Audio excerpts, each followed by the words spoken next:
So our first deal, you'll never believe it, but we ended up getting a private investor off of Craigslist. I don't even Wow. know if I could do that now, but we got a private investor, flipped a property, made our first profit on that, and we are like, okay, it works, right? It was like that first deal and that first leap that gave us the hope that this actually works. And also because we didn't have any money, bad credit, no job, it actually like forced us to be a lot more creative. And so we got really creative with financing, and Mm. we still get creative with financing. We use OPM, other people's money, anytime we can. And so, yeah, that's how we got started in real estate. Hey there, and welcome to Money and You. I'm Michelle Perkins, your host. My search for more fulfilling work led me to career and business coaching, where I stumbled upon a game-changing discovery. Money issues often start with our mindset and habits. You see, our relationship with money is the key to overcoming those frustrating financial obstacles. As an entrepreneur, coach, and problem solver, I'm passionate about helping you create a great relationship with money. Because, turns out, that's the foundation for a limit-free life. Each week on Money and You, I speak with amazing guests about all things money, mindset, practical tips, and everything in between. We're here to give you new insights, education, and empowerment so money can be one of your favorite relationships. So join us for some lively conversations and let's transform your financial life together. Hello, hello, and welcome to another episode of the Money and You Show. I'm Michelle Perkins, your host, and so excited about today's show. I have a great guest. I've been so fortunate lately with such wonderful guests, and today's guest she thinks a lot like me. And so we're going to have a great conversation about your money relationship and a lot of practical aspects as well.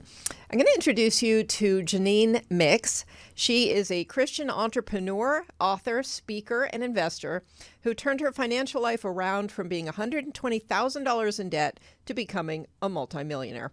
After years of frustration with conventional financial advice focused on strict budgeting and cutting expenses, Janine finally experienced a breakthrough by unlearning these limiting approaches and transforming her relationship with money. The pivotal shift empowered her to take bold strategic actions that led to complete financial freedom by the age of 33.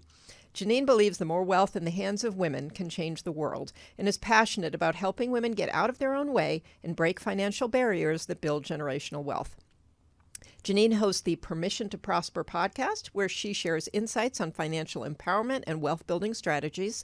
Her new best-selling book, Buy the Damn Coffee, is a call to break free from the cycles of blame, shame, and restrictive money habits, empowering readers to embrace a mindset that fosters confidence, growth, and impact for their families and communities. Welcome, Janine.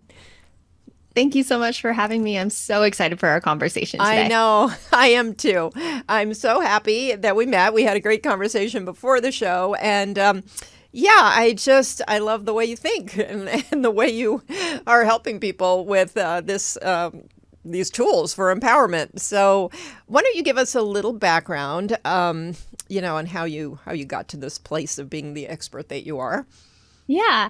Well, I'll start at the beginning of like going to college. I got the typical advice, go to college so that you can get a good job. And after you've worked that job, when you can retire at 65, then you can travel and do things that you enjoy. I also got the same kind of messaging. That's why I wrote the book, Buy the Damn Coffee. The same messaging of, oh, if you buy your coffees, you're going to be broke. That you need to pay off your debt as soon as possible. Nothing else matters more than paying off your debt Yeah. in life. And I wore that on my sleeve. And so I decided to go to a college that my parents did not prepare for me for. Not that I feel like parents have to pay for your education, but when they're like forcing you to go and sign the loans, that's definitely the first time I gave up my financial power, but not the last. And I was told to go to the best school, get the best degree. The problem is I wanted to be an actress. So I didn't feel like I needed to go to school. And so my parents and I argued back and forth. And after applying for majors I didn't want and getting into schools I didn't want to go to, they finally caved in and met me halfway by saying, hey, I think you should try to get into a prestigious theater school. So I decided to apply for Chapman University. And I write about a really funny story about that in my book, how I even got in, because I shouldn't have. I totally tanked my audition. But 4 years later, let's fast forward, and now I'm $120,000 in student loan debt. I come out, I finally go to LA to do the one thing I wanted to do for 4 years, which is act. But unfortunately, I ended up having to work multiple jobs to pay off my $1,200 in student loans. And that was quite a while ago. I'm almost 40. So that was more than my rent in Los Angeles. And so I was hit with the reality of taking on those loans. Yeah. And at one point, I'm being told this is what you have to do to get to college to get a good job. And then at the other point, I'm out of college trying to get that job, but I can't. And then also I'm being shamed because I have this debt. So I was living in like a dichotomy of like, what did I do wrong? Where did I go wrong? And I was in LA working in retail, living in a cockroach-filled apartment, literally had cockroaches. I couldn't even sleep in my apartment. I would like, when I get off work, I turn on my lights really quickly just to step on as many as I could. Oof. Like that's how bad it was. I stopped showering, stopped sleeping, stopped eating in this little studio apartment, which I was also still paying $1,000 for in Los Angeles at the time. And I just remember being at the bottom of the barrel as far as thinking that success and wealth would ever be something that I could attain. And I was working in retail. I was working on some of the top retail locations in California, Beverly Drive. And I had opened up stores with this company in Soho, New York, and Americana at Grand, The Grove, just some of these amazing locations. I worked with celebrity clients like Katy Perry and Paris Hilton. And I was seeing this other lifestyle, right? Like I was seeing this like, wait, I don't see them cutting up their credit cards or giving up their coffee. Like, what did they do? And so I was like, as much as I couldn't afford lunch on the street that I worked, I was also seeing just people dripped with wealth and being like, okay, there must be another secret to this thing. There must be something that I'm missing that I didn't learn. Turns out we don't learn any of it, right? Like no one's born with like financial literacy, and it's not taught in schools, not taught in church, it's not really taught well in families, as you know. Like we have so many money stories that we pass on for generations. And so I decided to hit the reset button on my life. I said, I am not going to live like this for the rest of my life. There's no way I'm going to make it here in LA. I have no idea what I was going to do. And at the time I had met a boyfriend and he's like, hey, by the way, I'm moving to Montana. And I was like, okay, bye. And then I thought about it and I was like, you know, I have nothing to lose and everything to lose at the same time by just hitting the reset button on my life. I wasn't going anywhere. I was drowning in my debt, and I was still making $55,000 a year in retail, which at the time was great money, and I wasn't seeing any of it. And so I was like, you know what? I'm going to come with you, you know, like this isn't a, I love you, we're going to get married. This is like, I'm just going to take a leap here because nothing is working out here. So you could have said like we threw a map at Montana. We moved to Montana and decided that's where we were going to restart. And he was in the film industry and kind of same thing, grew up with a typical, middle class view of money, but, you know, that wealth was for other people and you just get a good job, etc. And so we moved to Montana and then we decide, let's start investing in real estate. For us, we had seen, and something that I truly believe is the two quickest ways to wealth are through business and real estate. And if you look at any of the successful people that you look up to, they have one or two or both, you know, of those things. And so we decided real estate. Problem was I was 6 figures in debt. Had no job. I just moved with no job, no place to live. My boyfriend at the time had really bad credit. And so we had no money. And so that's like a fun place to start in real estate. But we knew that this was a vehicle and we needed to learn how to use it. And we got some mentorship, took some classes, read Rich Dad Poor Dad, and we're like, we can do this without our own money. And so our first deal, you'll never believe it, but we ended up getting a private investor off of Craigslist. I don't even Wow. know if I could do that now, but we got a private investor, flipped a property, made our first profit on that, and we are like, okay, it works, right? It was like that first deal and that first leap that gave us the hope that this actually works. And also because we didn't have any money, bad credit, no job, it actually like forced us to be a lot more creative. And so we got really creative with financing, and we still get creative with financing. We use OPM, other people's money, anytime we can. And so, yeah, that's how we got started in real estate. Now, this isn't like a Cinderella story where her Prince Charming just swept her off her feet. Like we were both broke. We both didn't have family around us that had invested in real estate and done anything like this. Everybody thought we were crazy. What do you Yeah. mean you're going to get in more debt? You're in debt now, like, and so we just took the leap, and it was a good 10-year journey. It was about 7 years when we started to really see that hockey puck stick take off, and a good 10 to be completely financially free. So it's not real estate, and really anything that is withstanding is not a get rich quick. Right. For us, real estate was a quick get rich guarantee if you don't give up. And so we just stuck with it, and now we own over $15 million worth of real estate, over 100 doors. Wow. And if you would have asked that girl living in Los Angeles in that apartment if that would have ever been her real life, I wouldn't believe it now. That is such a great story. I really love when people tell their stories because there's so much great career advice in there. I mean, everybody who comes on the show has traveled a path that they really didn't even expect to travel.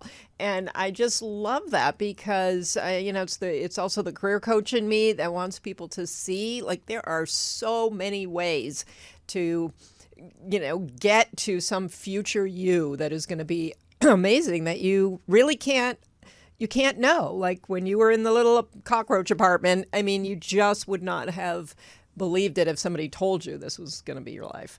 So No. I love that. And I think it just gives people so much hope and inspiration, hopefully, when they're listening to stories like yours and others, that's what they're feeling, because that's the appropriate feeling. Like it shouldn't be like, oh, she did it, but I couldn't, because you would have said the same thing.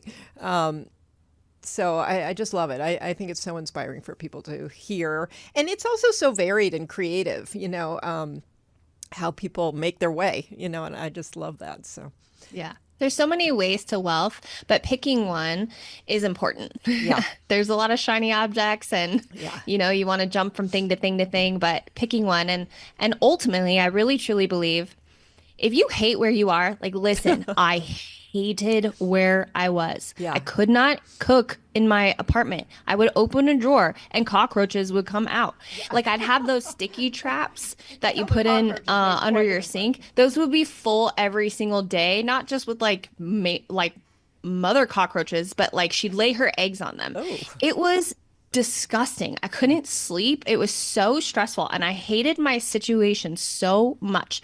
And while this was all happening, I had also gone through, I worked for a company that went bankrupt. That was really interesting to see and be a part of. But come like Christmas one year, I was just unemployed because they filed bankruptcy, and I was like, what am I going to do? And so I was really at a very low point, and I'm a big believer in your mindset, and I know you are too. This is definitely something that would connect, but I had to literally believe something else was possible, even though everything I was experiencing was telling me otherwise. Yeah. And then I had to do something drastically different. They say, like, if you do the same thing over and over, it's the definition of insanity. I could not continue working in retail, which is what I knew actually since I was like 7 or 8. I worked in my mom's store when I was a kid, her retail store. So I couldn't go where I wanted to go doing the same thing I was doing. And I really believe that hitting that reset button on my life and moving to a place I had never visited or been, I had never been. I honestly, let's be honest, I'm from California. I know you live in California. I was like, where's Montana? I did not pass what is it? Geography. I didn't pass that, like that. I didn't know where Montana was. I didn't know where this guy was saying he was moving. I had no idea. But I had to do something different. It was if I was really going to change my life. And sometimes that calls for a reset. Sometimes that's a new job, a new career opportunity, a new place to live. Like, I don't think I know I wouldn't be where I am now if I would have stayed in Los Angeles. I Yeah. just didn't have the same opportunities that I had in Montana. Cost of living. You will never believe this, but I moved into a house with girls from a studio cockroach filled apartment that I was paying $1,000 a month for to a house with girls paying $300 a month. I was like, I put in a quarter in the meter in downtown Billings, that's where I moved, and it gave me 10 hours. And I called every friend I knew in LA, and I was like, I have died and gone to heaven. Like, I don't know where I am right now. This is amazing. So I needed that reset in a massive way in my life in order to shake things up and get me to take those steps towards the different life. Now, I said this when I was telling my story, it didn't happen overnight. It wasn't like, okay, we just bought our first rental. Like, there was a lot to work through in that first year. I think we started investing in real estate year 2 pretty soon. Yeah. Yeah. But I don't think any of that would have happened if I just didn't hit that reset button, do something different, and commit to that. Like, I didn't move to Montana to have it be the same. And what did I do? I went into what I was comfortable with, and I got a retail job right away. I knew that's how, I mean, I moved with no job. I had to get some money somehow. And so I went to the familiar. But while I was working that job, I was like, this isn't forever. I didn't move here to be in the same place I was in LA. That means on weekends, my husband and I are hanging up bandit signs like criminals on the corner, like those signs that were like, we buy houses. So like you have to do something differently. And I really believe that like it does require sacrifice, but it not of like your entire life. Like for me, my risk tolerance is so much stronger than I think a lot of people, like I know that, who moves across the country to a random state with a guy she just started dating. I understand I'm a little cray cray. Also, we started investing in real estate before we were married. So, I took some risk. Yeah. But and I understand not everybody has that same risk, but you have to take risk. You have to take risk in order to create wealth. There's no way around that. Yeah, that's a great point. And, that's a whole mindset thing because some people, risk is easy, or easier, obviously. People have different, I call them archetypes around that. And so for some people, it'd be like, pushing a boulder up a hill to get them to take that kind of risk. Other people would be game, So I think it's really important to understand that about yourself. I feel, I might be wrong, but anybody who is willing to go into acting has to have some level of risk tolerance, in my opinion. For sure. Yeah, let me be one of the millions of women who want to be an actress in LA and see how that works out. Yeah, for sure.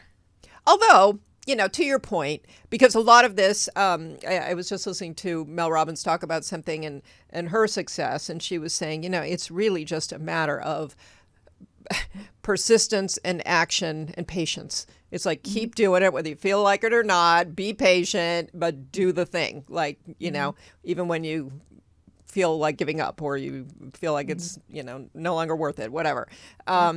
So, even with something like acting, I don't know. Nobody knows. I mean, that is a persistence game for many, many people, especially. Yeah, that's a tricky one. But I think if you wanted the reset, which I think must have been an intuitive sense that you had that allowed you to do this as well. But even being able to tap into that and hear it and understand it and take that risk. So, there's just so much self-awareness that goes into all of this. And I think that's true for pretty much anything related to money, but also probably everything else. But, and when you're young too, I mean, a lot of people are saying these days that your 20s is a time to try things. I mean, don't lock yourself in. Try different things. See what you like. And so it was a good time for you to be able to do that too. I'm Yeah. super curious how you convinced the investor to help you with this property, the first one. Yeah, well, it was going to be a split. So you can convince anybody who has money if they get a good return to invest with you. That's the thing. If you have a good deal, people understand that. And so while we hadn't had the experience, I think he could see that we had the grit. And he was gonna, if we couldn't fulfill, he was gonna get this house. So, Yeah. we put him on first lien position. We did all the paperwork in his favor, which put us against the wall to like really get this deal done.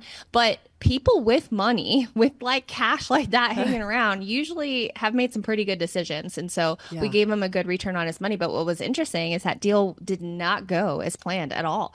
In fact, it took longer to sell on the market and he started getting cold feet. So he wanted to be backed out. And we were like, whoa, whoa, whoa. Like, we just need to keep it on the market a little bit. And he started to kind of freak out. Like, is this house going to sell? Is he going to be stuck with this house? Like, he didn't want the rental, even though he had the first lien position. He wanted the cash on cash return. So last minute, we're like scrambling to buy him out. And so I called up my mom, who had a free and clear house in California.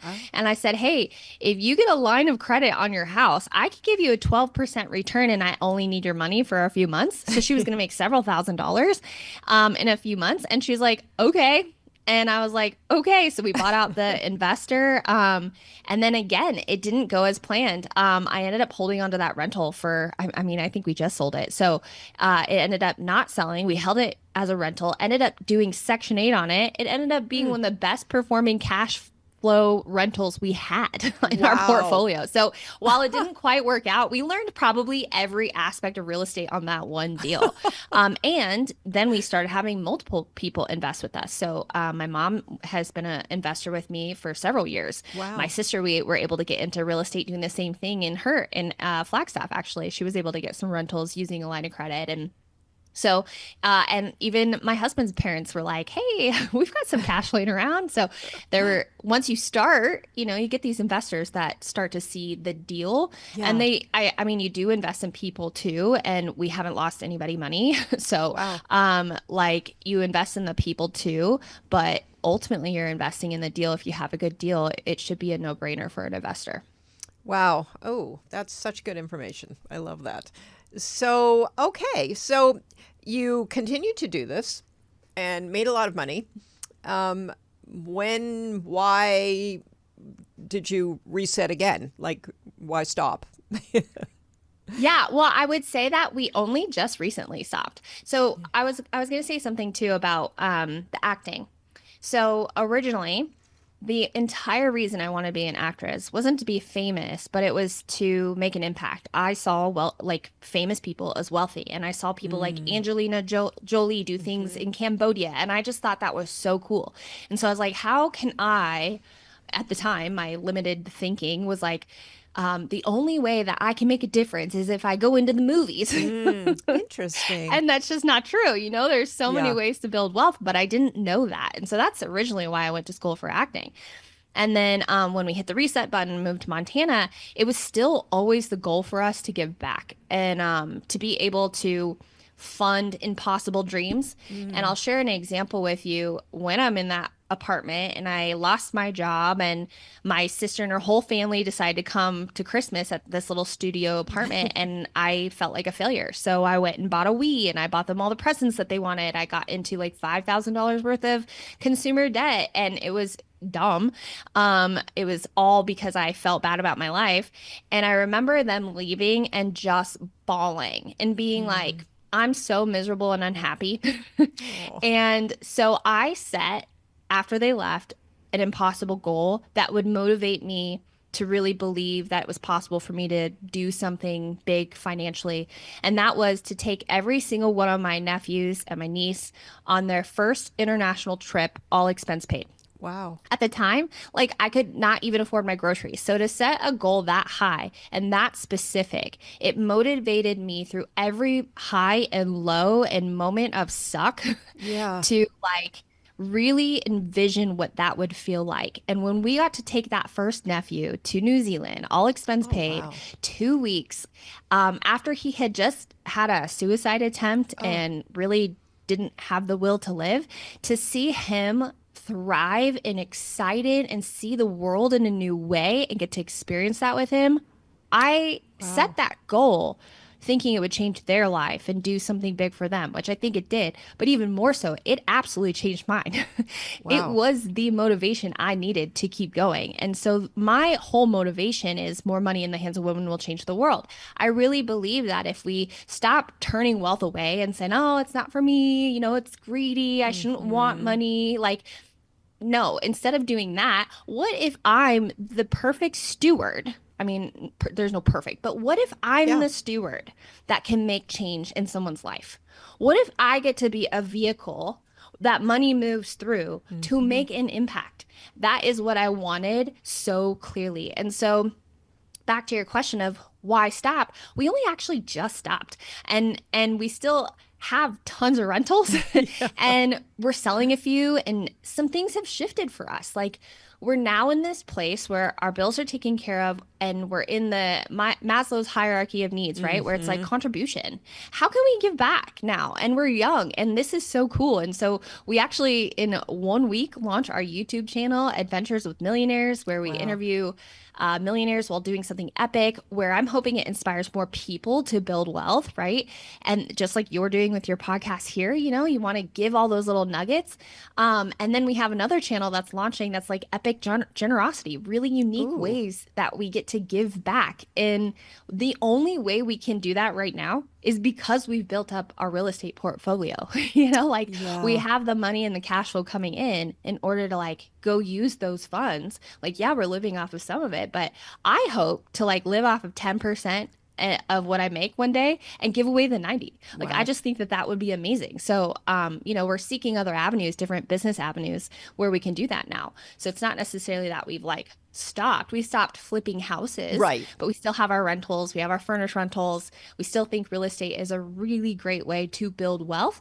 There are just new ways now. My Yeah. husband went to school for film production and I wanted to be an actress. Now we have YouTube. Maybe we Yeah. could actually use that $120,000 degree and Wow. do something with it on YouTube. There's just different opportunities to make money now than there ever have been. So we're just exploring some of those right now. Yeah. Oh, I love that. I love, love, love that. And of course, there's a whole generation who are only watching YouTube, so you Yeah. should be fine. It's that's great. That's so good.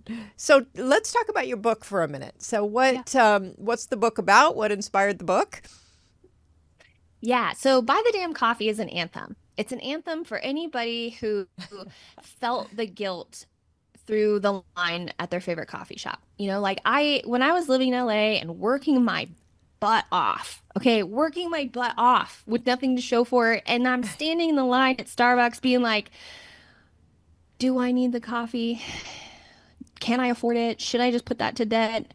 Everybody's telling me like if it's the coffee that's keeping me broke. I don't know how many books you've read about wealth and women and coffee. It's kind of ridiculous how many books I've read that say that same thing, I both by know. male authors and female authors. I'm like, I can't, I literally can't. And so for me, it was the coffee. Maybe for you, it's something else. Maybe it's excessive, quote unquote, eating out. I don't know what it is for you that you can afford, but you feel like that one thing is like the thing that is keeping you broke. And it's almost like a toxic relationship. For me, it was Hmm. the coffee, right? So here I am in the line, in the drive-through, being like, you don't need it. Why are you here? You can barely buy groceries, like what are you doing? And then I'd get the coffee and, oh, see, you're not disciplined enough. You couldn't say no. So I'd punish myself at lunch by not eating lunch, not buying lunch and eating lunch where I Yeah. worked. And then I'm like, wait, is this a toxic relationship? Because if this was a real person on person relationship, people would say you need to get out, Yeah. you know? And so for me, the coffee is an anthem. It's a movement away from the small, insignificant things. Listen, we are all adults. I don't need to tell people like, don't spend money you don't have, right? I Hmm. understand that like, I think I saw a stat, it was like 40% of designer bag or 40% of the market, like designer market is like low income people buying those things. I've never really been into those things. So Right. I haven't really had a problem like overspending on a Louis Vuitton bag. It's just not something I'm interested in spending my money on. But I understand that there is a major problem with keeping up with the Joneses. And the Joneses now are the Kardashians, which is the most unrealistic life that we're comparing our lives to, or these YouTubers who are just like throwing millions of dollars, right? It just Yeah. seems so big. Yeah. So then you want to be like, I want to play that game. So you buy stuff you don't need, right? Okay, I get that. We all need to like get our money in order. I don't need to make you feel bad. No one needs to make you feel guilty for that or call you stupid or, like you need to work through your relationship with money, where that comes from and why you go buy things that you don't need to fill something else. Like for sure. Like you have to work through your relationship with money. I know that's something you're really passionate about too. It starts in your mind before it ever starts in your wallet. Yeah. But for me, it was like this movement away from this small, insignificant purchase into thinking bigger. What about the other side of the budget? Everybody talks about cut out expenses Yeah. and delete those memberships and cut out your coffees and then you're good. Like Yeah. what about the other side of the budget, which is your income, which has the greatest chance of actually changing your life? Yeah. Cutting out the coffee is going Yeah. to take a long time. People have done the math on Instagram and I love it. People share the memes with me all the time. And it's like, cool, in 25 years, you'd have like $100,000, which by the way, won't get you much. So I'm like, then you just have a coffeeless, miserable life. Like I'm okay. I'm gonna keep with my coffee, But I'm gonna do what I can to focus on the other side of the category. And I love, I think it's like T. Harv Eker, Secrets of a Millionaire Mind. His number one wealth like rule is never have a ceiling on your income. Yeah. There should never be a ceiling on your income. So if you're in a job that pays really well, great. How can you take that income and multiply it more so that your income increases, right? Like, why do we have to be just satisfied with this finite paycheck that can barely pay the bills that we don't categorize or even use for fun, which is why then we get upset and frustrated and then we hurt ourselves financially because it feels like we're working so hard and we deserve something. But all that comes from this vicious cycle of money, of lack, of feeling like I work so hard, but it's all going to bills because we don't actually have money set aside for fun. Right. We need to actually spend money for fun. Yeah. Not just necessities and bills. And so that's really what the book is around. And it's around a lot of mental hurdles, especially, I mean, it's written for women, but I think men should read it too, especially if you're in a marriage. There's a whole marriage and money chapter on there too. But it's written for women to really truly understand where does my relationship with money start? I know I shared with you on our call, like I talk about the 3 money influencers. These are the things that have more of an impact on your behavior and your habits around money than anything else. And that is, what did you hear? Yeah. What did you learn? And what did you experience around money? And some of those experiences I call money events. Those 3 things will shape everything you do with money. Why you avoid opening your bank account. Hello, I did that too. I was like, I don't want to log in. Maybe if I don't log in, I won't see, which is so silly to be that avoidant of your money. And we get, I used to cry when my husband and I first started, when we first got married and we started doing like some money planning. Yeah. I would just cry because, again, I still had the student loan. I felt so much guilt, blah, blah, blah. And I would just burst out. And he wasn't like arguing with me. He wasn't like blaming me, but I would just have these emotional responses of just like, I can't do this. And that was my money story. And so I had to be like, okay, how can I combat that money story in this relationship that I have with money and why I get anxiety every time I'm like sitting down with my financial plan and looking at my expenses. And which, by the way, it doesn't matter what income level you get to, you will always have these come back up. Yeah. They will sneak their way in at every income level being like, no, remember imposter syndrome. This isn't you. Like, I'll remember fear. Fear's going to keep you from taking that risk in that next business, right? Like it will hit you at every level. And so you have to be able to identify, but where did it come from? Where did it actually come from? And for me, there was a lot of arguments with my family with money, a lot of hiding of money from my dad and like some of those things too. And I write about a story in my book where I went shopping with my mom and it was like pretty woman. I just felt amazing. My mom let me get everything because I was a tomboy most of my life. And so the one year I was like, Mom, I'm going to shave my legs, pluck my eyebrows, and I want some dresses. She was like, my girl, hallelujah. She's here.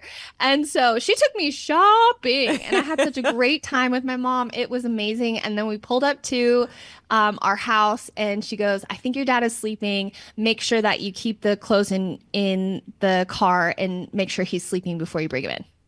Yeah. And I was like, what did we just do? Like, and then I just felt so much guilt around, did we just make a mistake? So shopping for me always came with guilt, always came with shame, always came with that because I learned it. It's because I learned Yeah. it. So what did you hear? What did you learn? And what did you experience? And you really need to like write it down. Like, and when it comes up, you need to like write to the money, write to the little girl who went shopping with her mom, right? Like that's pretty much what I did in my book. Yeah. Write to yourself and it's like, man, where did this come from? Now I see it. And then I like to use this method. It's a very practical method for a lot of things in life, but especially for money. And it's using my mix shift framework. So it's like my last name, MIX. The mix shift framework is really simple. The M is the message. What is the message that you are telling yourself around money? So for me, it was the coffee is keeping me broke. That's the thing. That's the thing keeping me broke. The I is ask yourself, is this true? I wasn't putting the coffee on a credit card. So if I was putting the coffee on a credit card every day and paying 26% interest, yes, the coffee is keeping me broke. You got to have a real moment, right? But the truth is no, the coffee wasn't keeping me broke. So the X in the mix shift is cross out that first message and what would you rather be telling yourself? And for me, it was like the real game changer is on the other side of my budget. Yeah. Wow. If I can figure out how to make more, my life will change. Not cut more. Cutting your way to wealth, I know. I think is almost impossible. I don't know people who are like, I cut myself way to wealth. Like, like you can have more in your savings, maybe, and then invest it in there. But that's a very long, hard way to do it. Yeah, and that is an old message, pretty similar to the go to college, get a great job, the best college will equal the better job. All of these messages, and I think there was a time when things were very different where savings still work. I'm not saying don't have a savings. I have a lot of my own rules about what kind of savings and how to figure that out. But I agree, saving your way to wealth, that's not really, how much can you save? I mean, Right. know, and I also agree that you can only cut so far. I mean, cutting, you should look at what you're spending and you should know, kind of what it costs to be you is how I like to say it. And look at it. I mean, there's a lot of stuff in there that coffee really matters to me. I love my coffee. It just makes us happier. It makes me happier. I know that. But so that isn't someplace I would cut. Are there other things that I'm spending money on that I don't even remember why I signed up for this or that and it's not doing anything for me? Yeah. So, but to your point, that other side of the equation is so much more important. That said, I know people who say it's just about the revenue. It's only about the revenue. Like, I just have to make more. That's always the answer. I just have to make more. Meanwhile, they're drowning and they won't look. They are avoidant and they won't look at the spending. And so no matter how much they make, they're still always at zero. They just spend a little bit more and they reach. So it's like you to have a really good relationship, you need to be okay with looking at all of it. And the decision to focus more on the revenue is probably the smarter decision. But you can't avoid either side. Like it's so interesting how people roll. Yeah. Well, here's the secret equation no one talks about. Okay. So expenses have a floor. You can only cut so much out. That's you can't right. live on zero. Even if you're like out in the middle of nowhere, some tax man's going to come and be like, that tree, whatever. Yeah. So like your expenses have a floor. There's only so much you can cut out. Yeah. Your income has no ceiling. Yeah. What you do with that gap, the money in between. Okay. So if you're spending more over here and your income, it's the theory that you make more, you spend more too. If you're just like doing this, the real money is in the gap. Yeah. And the gap and the real change you can make with your life is in the gap. And that gap stands for get another payday. What you do with the money left over, that is how you can change your life the quickest. Now, you might. I don't believe that debt free means you're financially free. I know a lot of No. debt free broke people. Yep. And I don't know where they became synonymous with each other. Okay. I have more debt now than I ever did with the $120,000 degree. And I have more wealth now, but there are two types of debt: consumer debt and leverage debt. I don't like to use good and bad. Those are emotions and feelings, and money doesn't have those. So consumer debt takes money out of your bank account, and leverage debt puts money in your bank account. So I had to learn those differences, right? Yeah. But that gap, what you do with that gap makes a huge difference. And absolutely, if you're in a place where you are spending more than you make or spending everything you make, Yeah. you have to make some sacrifices, but they're temporary. Guess what? You don't have to stay here for 30 years. You don't have to do that. And when you do start cutting out some things, like you just said, you start realizing, like, did I really want my money there? But if you're not aware, if you're completely oblivious because you're avoiding your money, which is because of the money influencers, then you can't make data-informed, confident decisions around your money. You know what I love doing now? Getting in my plan every Monday. And I'm like, and that was not the case. Again, I used to cry and get frustrated, and I had to work through that. Okay. But now I'm in there and I'm like, where did that subscription renew? I didn't put that on auto, and I love to save me like $300 a year on something that I didn't even like or want. You know, like, I love that. So you get to make these empowered decisions when you actually know where your money is going. And then guess what? You figure out your priorities real fast. Yeah, my coffee's important to me. You know what else is important to me? Traveling the world, which we travel, hack, and do all these things. Travel, like, we fly for free internationally all the time because we use credit cards, which some people would say, you're dumb, don't use any credit cards. And I'd say, don't pay any interest, but use the benefits and get free flights. We just flew to Paris for Christmas first class. It was amazing. Wow. Yeah. For free. So, there's definitely ways to use these systems, but yes, you do have a temporary is the key word, a temporary sacrifice when you're in a situation where your money is out of control. Temporary. But we're so focused on our instant gratification and like what we feel now and what will make us feel good now. It's really hard to plan for the 65-year-old, right? And I'm not even saying plan for the 65. I actually think financial freedom is so much closer than you think, but you have no idea what you want and what you need to get there. You don't even know the amount. Like, you just take a guess. Like, if I'm a millionaire, I'm financially free. I know a lot of millionaire broke people too. Yeah. So like, you don't even know what amount you need to be financially free. Right. You don't know what you want. Right. If you're not clear in those things, then of course you're going to be all over the place. And of course that you know, I'm just going to use examples, but this is not to shame anybody, but that lunch, that coffee, that this, that bag, that whatever, that's going to take priority today because you don't know what you want tomorrow. Yeah. So, and you won't know any of those things and what feels good to you to spend your money on if you're just avoiding your money. So you have to be in there, which I definitely provided you guys with a download. Maybe you can put it in your show notes, but JanineMix.com/money. And you can get my 5-step money planner. It's so simple. I do not like pie charts and like complicated spreadsheets. The more I see that, the more I'm like, I'm out. And there's some really amazing companies that make some really beautiful spreadsheets. I know. I like a simple one that's just like month by month, the whole year, one sheet. And in that sheet, you can put all your expenses. You know, it's broken down into fixed, fluctuating, and fudge expenses. And you can kind of see, engage, and make some data-driven decisions on what you want to spend your money on and what you should be putting aside for your future you, right? So what do you do with that gap? It calculates that at the bottom. What is your gap that month? Go make a money move with the gap. Not, oh, I'm going to go buy myself this. No. Go make a money move. Go multiply the gap. Yeah. You multiply the gap. You invest your way to freedom. Yeah. Oh, I love that. And thank you so much for that gift. It's so funny. My next question was, so tell me about your plan, because you were referring to your plan. So, you know, how you plan is very personal. I mean, like you said, some people, everybody's so different. I mean, so you have to find a mechanism for planning that works for you, so you'll do it. Yep. It's just like finding an exercise routine. You got to do something that you can do and you like. And I personally have found in my work that when I offer really simple things, I'm almost embarrassed as to how simple they are. It's like, I feel like you could have made this yourself, but here's this PDF.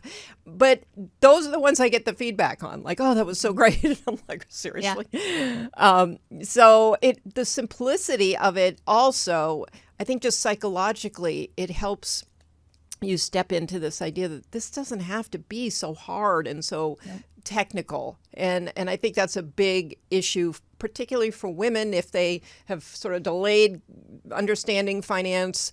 It can be so simple, and that's a big relief. Yeah. I have a chapter in my book it's titled It's Not Your Fault.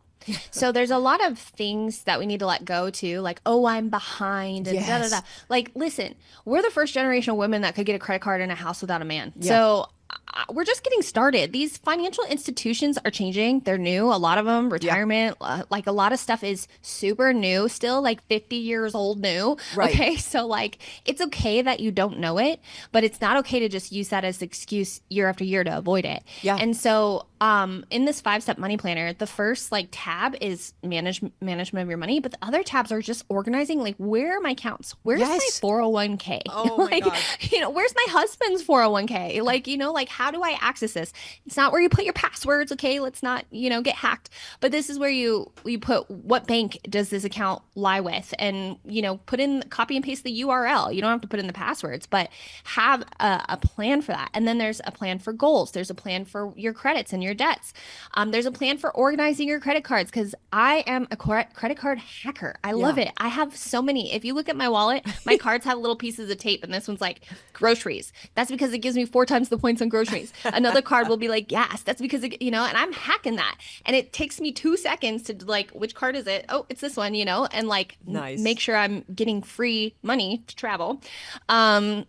In my everyday spending, of course, we have more expenses now because of real estate. Right. So the points are easier to acquire, but that's not how we started. And let me tell you, we went on an international trip every single year for free, using those credit card points, even when we were just starting. So on your just regular expenses, and if you're worried because you've gotten in habits before of like overspending on a credit card, pay it off weekly. That's okay too. It's a little bit more like labor, but just do it if you're really afraid of that. But something that I want to give you permission, like my podcast is called Permission to Prosper. It's the permission you didn't need, but permission to grow. I feel like there are some people out there saying that once you've been bad with money, you're always bad with money. Once you've been bad with debt, you should never have a credit card. I just don't believe that. It's like, I use this analogy in my book too, like driving.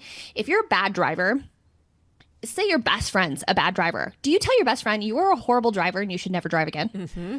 Yeah. No, maybe you would say, hey, you should take a class to learn how to park better. Or, hey, can I teach you a few things? Like, you would try to tell that person to find ways to become better with the vehicle. Mm-hmm. And the same is the same can be said about money and credit card and how to invest. You can always be getting better. I don't think that like once you're bad, you're always bad, and I think that's something that we really, especially as women, we keep holding on. See, there I did again. I had a goal this year, to set my finances up, and I didn't do it. So you punish yourself and you just give up.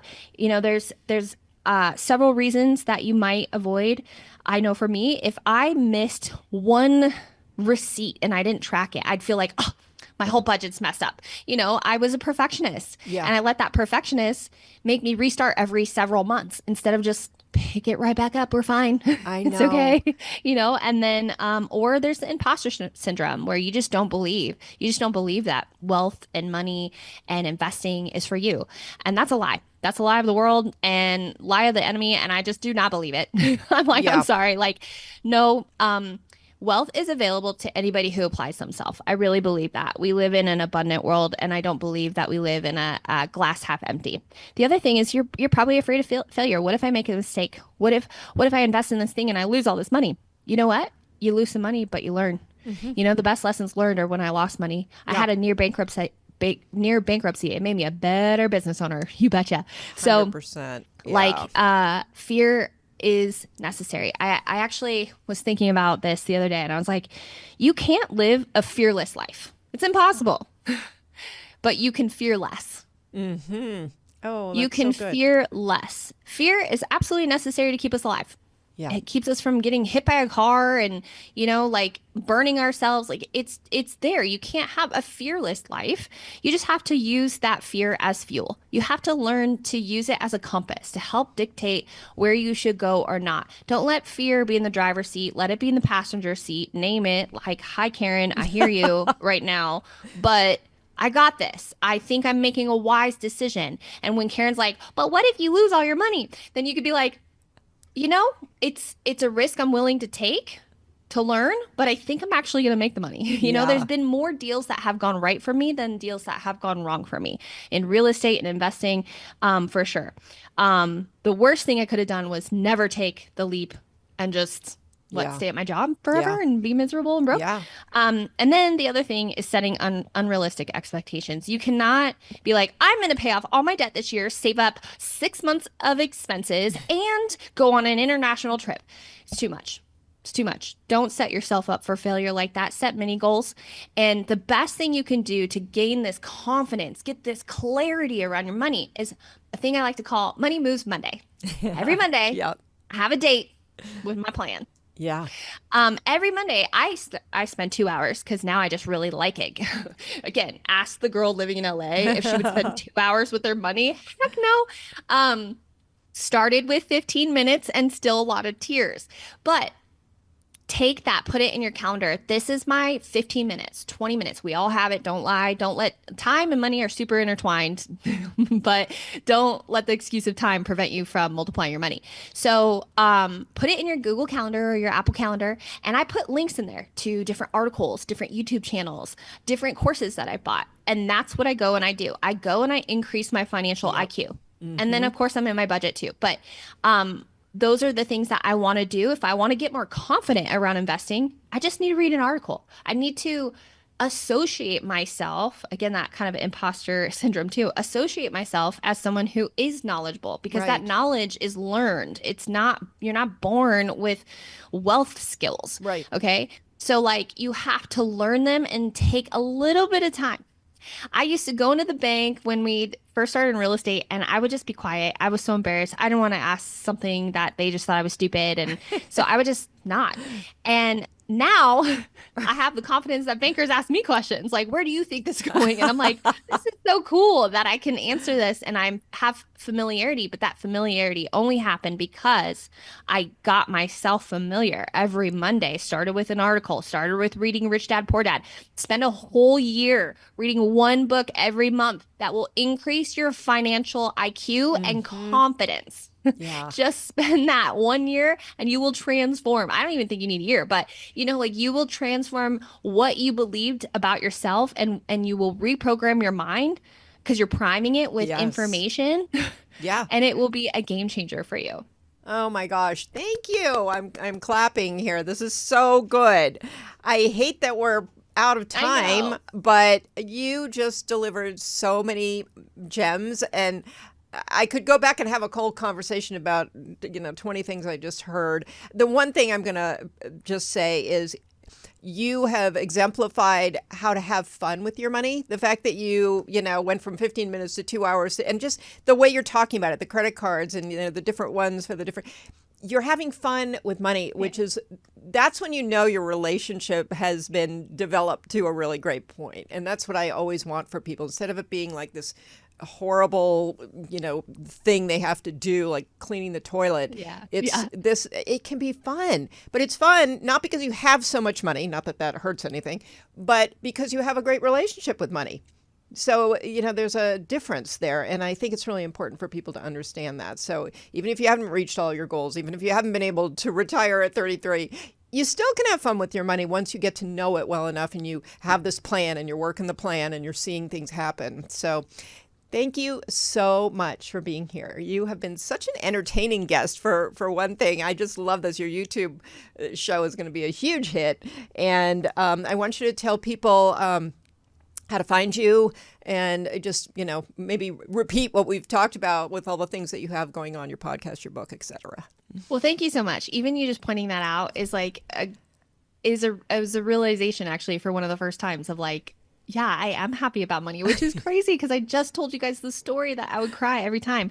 So thank you for pointing that out. It makes me realize how far I've come, and I hope that your audience gets some hope in that they can also grow these skills and be happy with their money too. So go to janinemix.com/money you. Money you. Thank you. And you can get my 5-step money planner. There's a link to purchase my book, a link to a Facebook group to come connect with me. I'm on Instagram primarily, so come hang out with me on Instagram. I would absolutely love it if you told me what stood out to you from this episode. I love to connect. I love how the internet brings us together when we actually connect with people. So I'm a real person, you're a real person. Come connect. But yeah, that's what I would say. And really just start with organizing your money. I don't even like the word budget. It's like, ugh. So money plan, it's your money plan, and just start there. Like that is the first place you can start. And it could take you just an hour, to get it together, or maybe just a few for the week, and you will feel so much better. So if I could leave you with any action, take that action.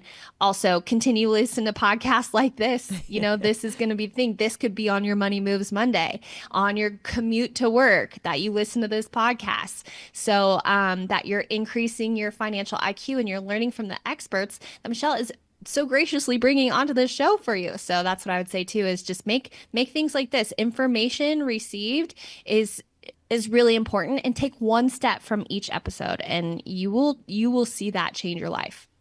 Thank you. Thank you for being here. Your time is valuable, and I am honored and excited that you were able to come here today. You have so much to share.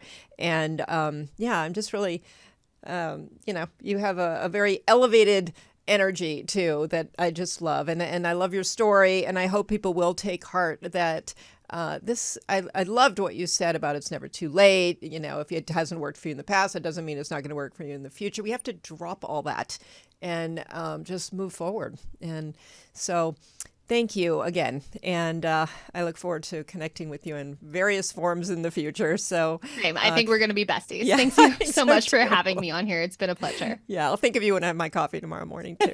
Good. Cheers. Okay.